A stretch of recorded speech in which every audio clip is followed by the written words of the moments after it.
মাছের ডিমের বড়া রেসিপি এর আগে হয়তো আপনারা নিশ্চয়ই বানিয়েছেন, বাট কী পদ্ধতিতে বানালে এর টেস্টটা অনেকটা সুন্দর হয় আজ আমি এই রেসিপিতে করে দেখাবো। বাই দ্য ওয়ে, আপনারা দেখছেন কুকিং মাই লাইফ। আজকের রেসিপি হলো মাছের ডিমের কারি। তো প্রথমে আমাদের যেটা করতে হবে, মাছের ডিমটা একটু জাল করে নিতে হবে। তার জন্য একটা কড়াইয়ের মধ্যে 1 গ্লাস পরিমাণে পানি নিয়েছি এবং সামান্য পরিমাণে লবণ এবং কালারটা একটু ব্রাইট আসার জন্য হলুদের পাউডার অ্যাড করে। আর আজ আমি 500 গ্রাম পরিমাণে মাছের ডিমের কারি বানাবো। আচ্ছা, পানিটা বেশ হালকা বলক আসলে মাছের ডিমটা আমি অ্যাড করে দিয়েছি।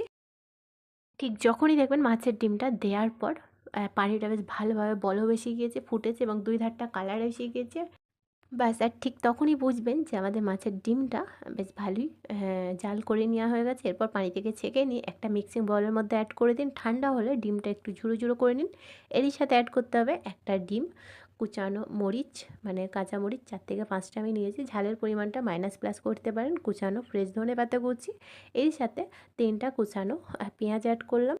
এরই সাথে মাছের ডিমটা ব্লেন্ডিংয়ের জন্য 1 টিস্পুন অফ বেসন এবং এরই সাথে 1 টিস্পুন অফ পোস্তদানা আর 1 teaspoon of ginger garlic paste. অবশ্যই লবণটা অ্যাড করতে ভুলবেন না। আমি কিন্তু 1 টিস্পুন অফ সল্টও অ্যাড করে দিলাম। এরপর হচ্ছে ভালো করে সমস্তটা মাখিয়ে নিই 10 মিনিটের কাছাকাছি রেস্টিংয়ে রাখার পর গরম তেলের মধ্যে অল্প অল্প হাতের মধ্যে তুলে বড়ার যে শেপ হয় রাউন্ড শেপ, সেটা কিন্তু তেলের মধ্যে ছেড়ে দিতে হবে। এই যে আমি যে খুব একটা ছোটও করছি না, খুব একটা বড় না, জাস্ট স্ট্যান্ডার্ড সাইজ রাউন্ড শেপে একটা একটা বড়া ছেড়ে দিলাম। দুই ধারটা পাল্টে লাল লাল করে ভেজে তুলে নিতে হবে।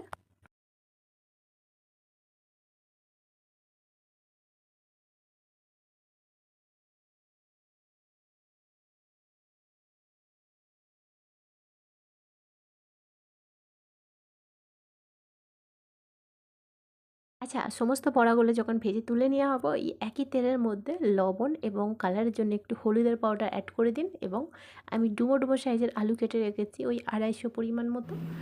যেগুলো বড় সাইজ ছিল সেটা 1/4 করেছি, যেটা জাস্ট মিডিয়াম সাইজ ছিল আলু সেটা 1/2 করেছি। এরপর হচ্ছে তেল এবং লবণের সাথে, মানে হলুদের পাউডারের সাথে বেশ কিছুক্ষণ আমাদের ভেজে নিতে হবে আলুগুলো।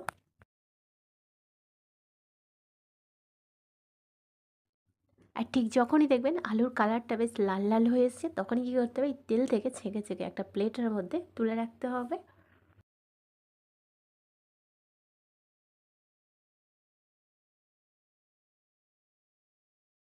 আচ্ছা, আলু ভাজা তো কমপ্লিট। এরপর হচ্ছে অন্য একটি কড়াইয়ের মধ্যে টিস্পুন অফ সরিষার তেল অ্যাড করেছি। এই মধ্যে ফোড়ন দেবো 1 টিস্পুন অফ কালো জিরা এবং 2টা শুকনা মরিচ। আর ঠিক যখনই শুকনা মরিচ এবং কালো জিরা খুব সুন্দর গন্ধ বেরোবে, এরই সাথে অ্যাড করে দিতে হবে 3টা কুচানো পেঁয়াজ। পেঁয়াজটা কিন্তু বেশ কিছুক্ষণ আমাদের তেলের সাথে ভেজে নিতে হবে যতক্ষণ না সফট এবং কালারটা হালকা পিঙ্ক কালারে পরিণত। আর ঠিক এরই সাথে দিয়ে দিন 1 teaspoon of ginger garlic paste. আচ্ছা, আদা রসুনের পেস্টটা অ্যাড করার পর 2 থেকে 3 মিনিট মতো তেলের সাথে ভেজে নিতে হবে, যেহেতু কাঁচা গন্ধ আছে আদা রসুনের। তারপরেই হচ্ছে এরই মধ্যে 1 টিস্পুন অফ কুচানো মরিচ অ্যাড করে দিলাম। আচ্ছা, আপাতত আর কিছু মশলা লাগছে না, বাট গুঁড়ো মশলা অবশ্যই অ্যাড করতে হবে। আচ্ছা, ফার্স্টে আমি অ্যাড করেছি 1 টিস্পুন অফ টারমারিক পাউডার, হলুদ গুঁড়ো। আচ্ছা, ভর্তি করে 1 টিস্পুন অফ কাশ্মীরি লাল মরিচের পাউডার, কালারটা খুবই সুন্দর আনার জন্য। এরই সাথে অ্যাড করতে হবে 1 টিস্পুন অফ জিরার গুঁড়ো। আচ্ছা, এরপর হচ্ছে এক থেকে 2 মিনিট মতো কষাতে হবে।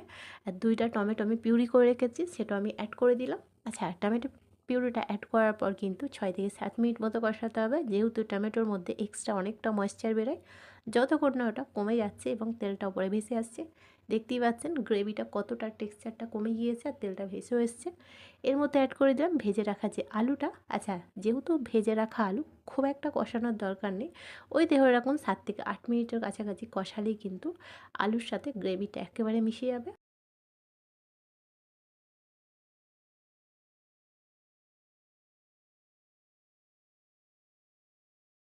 আচ্ছা, এখানে একটা ছোট্ট টিপস দিই, কষাতে কষাতে অবশ্যই লবণটা চেক করে নেবেন। আমার কিন্তু আলুটা সিদ্ধ হয়ে গেছে ভাজা যেহেতু, আর লবণটা একটু কমে লাগছিলো, তাই জন্য লবণটা একটু অ্যাড করলাম।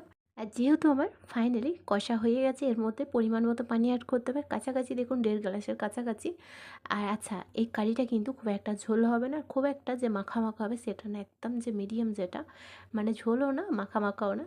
আচ্ছা, পানিটা আমি অ্যাড করে দিচ্ছি, ভালো করে মিশিয়ে। আর ঠিক যখনই ঝোলটা ভালো করে ফুটে আসবে, এর মধ্যে যে ভেজে রাখা ডিমের বড়াগুলো এর মধ্যে ছেড়ে দেবো। আচ্ছা, ছেড়ে দেওয়ার পর ওপর থেকে অবশ্যই ফ্রেশ ধনেপাতা কুচি অ্যাড করে দেবেন। তারপরেই হচ্ছে 5 মিনিটের কাছাকাছি ঢাকাটা অফ করে জাস্ট গ্যাসের ফ্লেম হাই টু মিডিয়াম ফ্লেমে করলেই কিন্তু ফাইনালি আমাদের মাছের ডিমের কারি রেডি হয়ে যাবে। অনেক ধরনের তো কারি বানিয়েছেন, এই পদ্ধতিতে একবার বানিয়ে দেখুন, মাশাআল্লাহ অনেকটাই টেস্টি, অনেকটা সুন্দর লাগবে খেতে। আচ্ছা, মাছের ডিমের বড়াগুলি যখনই আমি ছেড়ে দিলাম, একবার জাস্ট হালকা হাতে জাস্ট মিশিয়ে নিলাম, যাতে বড়াগুলোর মধ্যে ঝোলগুলোও কিন্তু একেবারে অ্যাবজর্ব হয়ে যায়। আচ্ছা, এরপর হচ্ছে ভালো করে যখন বলক এসে গেল, দেখুন আমি ফ্রেশ ধনেপাতা কুচি অ্যাড করব। আচ্ছা, কয়েকটা কাঁচা মরিচও অ্যাড করে দেব। আপনারা চাইলে কাঁচা মরিচটা স্কিপ করতে পারেন, বাট কাঁচা মরিচটা অ্যাড করার পরে কিন্তু টেস্টটা অনেকটাই সুন্দর আসে।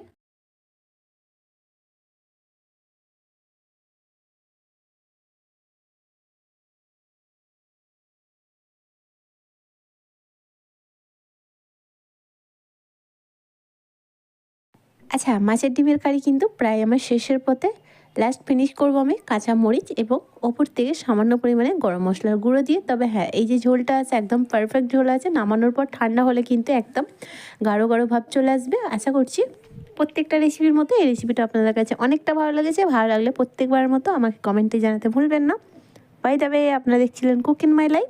আজকের রেসিপি ছিল মাছের ডিমের কারি। আবারও দেখা হবে নতুন একটি রেসিপির সাথে।